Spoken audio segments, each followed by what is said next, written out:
Well met, explorers. Welcome to the Kingdom Quest series Experience the Level. We will explore how to level in our faith and find ways to connect with God.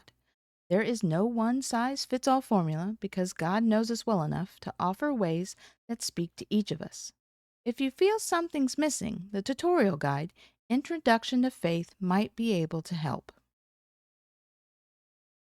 Through the NIV Student Bible, we are going to look at the main points of each book of the Old and New Testament over the next several weeks. At level 10, we continue to learn more of the prophets, those chosen by God to speak to his people and his enemies. They warned against spiritual adultery, drunkenness, materialism, pride, and corruption while offering a promise of forgiveness and restoration. One even ran from God, which brought some surprising results. We start with Hosea. By marrying a loose-living wife, Hosea lived out his message that Israel had committed spiritual adultery against God. Joel.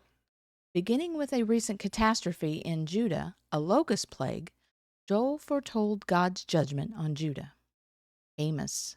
A country boy, Amos preached to Israel at the height of its prosperity. His grim warnings focused on materialism. Obadiah.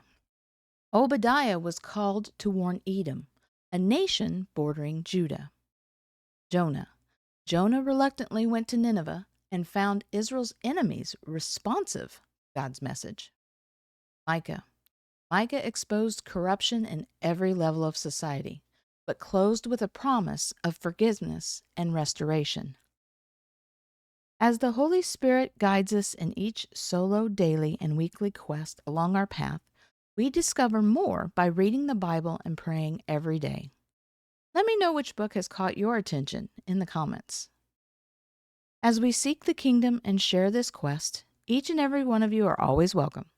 Thank you so much for taking the time to listen as we explore this journey together.